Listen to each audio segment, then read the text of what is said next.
Here we will write a program to accept dictionary elements and print square of dictionary elements using dictionary comprehension. So first in comment line we will write. First we will define empty dictionary with d equal to dict. Then we will accept total number of elements to store in the dictionary. So n equal to int, input, enter total element to accept. Then we will accept dictionary elements using for loop. So for I in range 1 comma n plus 1.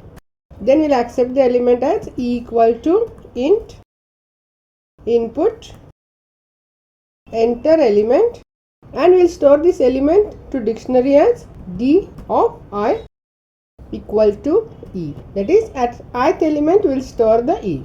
Then outside the for loop, first we will print the original dictionary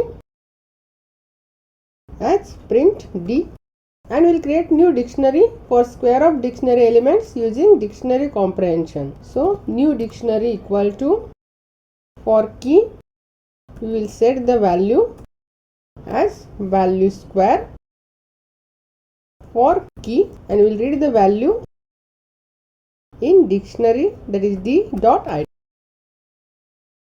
and we will print new dictionary with square of elements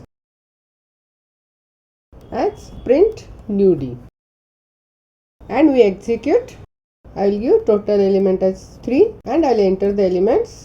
It will print original dictionary as for key 1 the value is 4, for key 2 the value is 5, and for key 3 value is 6, and in new dictionary it will print square of 4 that is 16, square of 5 that is 25, and square of 6 as 36.